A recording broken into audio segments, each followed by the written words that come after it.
ng yung kahit konti lang, mayroon ako bibili ng mga merinda. Yan mga master, kasama natin ang Bango Squad na si Kagawad Datin. Ayan. Nandito tayo ngayon sa may Papagluyan, San Carlos City, Pangasinan. Tatay Virilio. Nakikanta kay Balasyo. Ito nila. 86. Ayun. 86.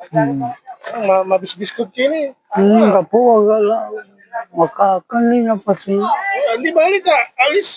86 ang duduk kay mulatan di ba? Yung mabiskot kini. Yan eh. No, mangkakapi kayo, wala para computer, wala gatas. Inalang pakinan na bulas. Yang kula dyan, at pagilang pato to, nawa. Ang pasensya nyo natin iter ko, tatay, wa. Basta, wala ito. Pasensya. Sige, sige, tatay. So,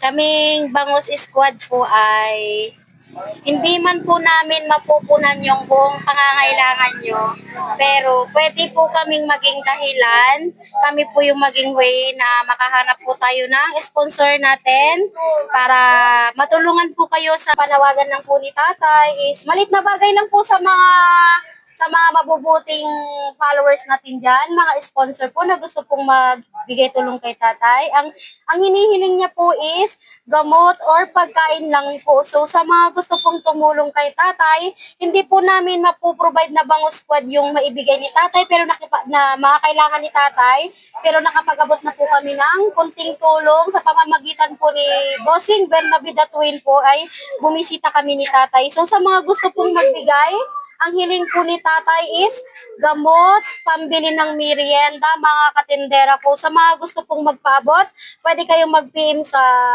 Bango Squad.